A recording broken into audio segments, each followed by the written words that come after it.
일본 여자들은 진짜 다 조용하고 얌전할까? 한국 여자들은 왜 감정 기복이 심하다는 얘기를 들을까? 이런 질문은 온라인 커뮤니티에서 자주 보입니다. 특히 한국 여성과 일본 여성에 대한 이미지나 기대는 극단적으로 다르게 묘사되곤 하죠. 어떤 사람은 일본 여성을 보고 예의 바르고 배려심이 깊다고 말하고, 어떤 사람은 한국 여성은 감정이 풍부하고 정이 많다고 합니다. 하지만 이런 평가가 과연 전부일까요? 일본에서 살면서 느낀 건 그런 단순한 이미지는 실제와 꽤 다르다는 겁니다. 겉으로는 조용하고 친절해 보여도 일본 여성도 감정이 있고 그걸 표현하는 방식이 다를 뿐이죠. 한국 여성 역시 겉으로는 강하게 보여도 속에는 따뜻함과 배려가 있습니다. 이런 다름을 모르면 오해가 생기기 쉽습니다. 일본 사회에서는 연애를 굉장히 신중하게 대합니다. 좋아해라는 말을 하기까지 몇 번의 만남이 필요하고 감정 표현도 조심스럽게 합니다. 반면 한국에서는 솔직하고 자주 표현하는 걸 당연하게 여기죠. 그래서 한국 여성이 일본 여성과 교류할 때 왜 이렇게 말을 돌려서 하지? 감정을 왜 숨기지? 같은 의문이 생기기도 합니다. 이 이야기는 단순히 일본 여성과 한국 여성을 비교하는 것이 아닙니다. 한일 양국의 연애 문화 차이를 깊이 있게 들여다보며 실제 행동과 이미지 사이의 차이를 이해해보는 시도입니다. 왜 일본에서는 감정을 표현하는 걸 조심스러워하는지, 그리고 그게 연애에 어떤 영향을 주는지를 살펴보려는 거예요. 사랑을 표현하는 방식은 나라마다 다릅니다. 일본 여성과 한국 여성이 각자의 문화 속에서 어떻게 자라나고 연애를 어떻게 받아들이는지를 알아보면 서로의 차이를 더 잘 이해할 수 있습니다. 문제는 다름 자체가 아니라 그걸 모르고 시작한 관계에서 생기는 갈등이죠. 이제 본격적으로 그 다름을 하나하나 파헤쳐 보겠습니다. 일본에서 한국인을 어떻게 볼까요? 가장 먼저 이야기되는 건 외모입니다. 일본 방송이나 잡지, 유튜브 콘텐츠에서는 잘생기고 키 크고 피부 좋은 한국인의 이미지가 자주 등장합니다. 일본 여성들 사이에서도 한국 남자 이상적인 연애 상대라는 인식이 퍼져 있습니다. 다정한 말투, 자주 연락하는 성향, 그리고 연애의 적극적인 모습은 일본 사회에서 흔하지 않기 때문에 더욱 매력적으로 보입니다. 한국 여성에 대한 인식도 흥미롭습니다. 피부가 좋고 정이 많으며 질투도 많고 성격이 강하다는 인상이 있습니다. 감정을 자주 표현하고 솔직한 연애 방식을 가진 한국 여성은 일본인의 눈에 매력적이지만 다루기 어려운 스타일로 비춰지기도 합니다. 이 역시 단순한 편견이 아니라 문화적 차이에서 비롯된 인식 차이입니다. 일본에서는 어릴 때부터 남에게 폐를 끼치지 말자는 교육을 받습니다. 이를 메이와쿠 문화라고 부르죠. 이 가치관은 학교 생활은 물론 사회생활까지 깊이 뿌리내려 있습니다. 감정을 드러내는 것도 타인에게 부담을 줄 수 있기 때문에 조심해야 한다고 배우며 자랍니다. 그래서 좋아한다는 말조차 조심스럽게 꺼내는 거죠. 말보다는 분위기나 행동으로 감정을 전달하려는 문화입니다. 이런 배경은 미움받기 싫다는 성향으로도 이어집니다. 일본인은 타인의 감정을 민감하게 살피고 자신의 욕구보다는 상대의 기분을 우선시하는 경향이 강합니다. 그래서 직설적인 거절보다는 돌려 말하는 경우가 많고 불편한 상황에서도 침묵하는 일이 잦습니다. 연애에서도 마찬가지입니다. 마음이 식어도 그만 만나자는 말을 하지 않고 연락을 줄이며 자연스럽게 멀어지기를 택합니다. 한국인의 시선에선 답답하고 무책임해 보일 수 있지만 일본인에게는 그것이 배려이자 무난한 이별 방식인 셈이죠. 또 일본 사회의 특징 중 하나는 헤이와 슈기, 즉 평화주의입니다. 갈등을 피하고 조용하고 부드러운 분위기를 유지하는 걸 중요하게 여깁니다. 연애에서도 이런 태도는 그대로 이어집니다. 문제가 생겨도 이야기하기보다는 그냥 넘어가자, 싸우지 말자고 회피합니다. 처음에는 배려로 느껴질 수 있지만 시간이 지날수록 감정을 깊이 나누지 못하는 서운함이 쌓이게 됩니다. 이처럼 서로 다른 문화는 연애 중 자주 충돌을 일으킵니다. 그 중에서도 연락 문제는 가장 대표적인 갈등 포인트입니다. 한국에서는 자주 연락하는 것이 애정 표현의 기본으로 여겨집니다. 하루에 몇 번씩 문자나 전화를 주고받는 게 자연스럽습니다. 반면 일본에서는 자주 연락하는 것이 상대방에게 방해가 될 수 있다고 생각합니다. 그래서 연락이 적다고 해서 마음이 없는 건 아니지만 한국인 입장에서는 오해하기 쉬운 부분이죠. 이뿐만이 아닙니다. 감정을 표현하는 방식도 전혀 다릅니다. 한국인은 좋아해, 보고 싶어 같은 말을 자주 하는 반면 일본인은 말보다는 행동으로 조심스럽게 표현합니다. 이로 인해 일본인의 메시지는 한국인의 눈에 업무 연락 같다거나 감정이 안 느껴진다는 느낌을 줄 수 있습니다. 이런 문화 차이 때문에 오해가 반복되지만 서로를 이해하려는 노력만 있다면 충분히 좋은 관계로 발전할 수 있습니다. 특히 일본인이 감정을 잘 표현하지 않는 성향일수록 한국인의 따뜻하고 직설적인 애정 표현은 큰 위안이 되기도 합니다. 실제로 어떤 일본 여성들은 한국 남성과의 연애를 통해 처음으로 감정이 통한다고 느꼈다고 말합니다. 그만큼 문화적 차이를 뛰어넘는 교감은 깊고 강력할 수 있습니다. 다만 이런 관계도 이해라는 전제가 없다면 오래가기 어렵습니다. 한국인이 일본인의 신중함을 무관심으로 오해하거나 일본인이 한국인의 솔직한 감정을 과하다고 느끼면 갈등이 생깁니다. 결국 중요한 건 상대를 바꾸는 게 아니라 그 사람의 표현 방식을 인정하고 받아들이는 태도입니다. 예를 들어 일본인에게 자주 연락하면 그것이 사랑이 아니라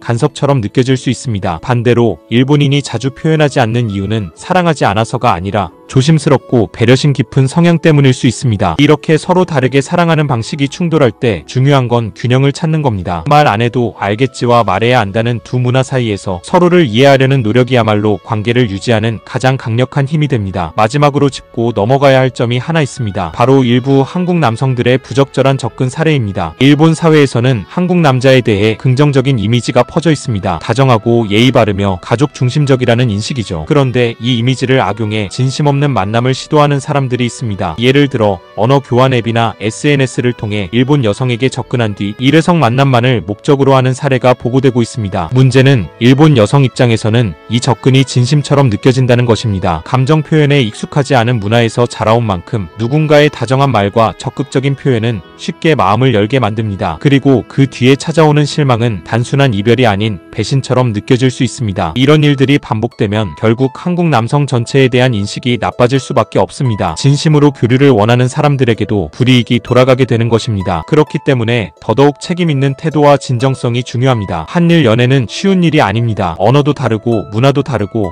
사랑을 표현하는 방식도 다릅니다. 하지만 이 다름이 반드시 벽이 되지는 않습니다. 서로를 이해하고 존중할 수 있다면 오히려 누구보다 깊은 교감을 나눌 수 있습니다. 감정은 국경을 넘어 전달될 수 있습니다. 다만 그 감정을 표현하는 언어가 다를 뿐입니다. 사랑은 단순히 끌림에서 시작되지만 오래가는 관계는 이해와 노력에서 자라납니다. 한일 커플이 서로의 차이를 받아들이고 진심을 바탕으로 다가간다면 이 문화의 차이는 오히려 가장 특별한 연결고리가 될 수 있습니다.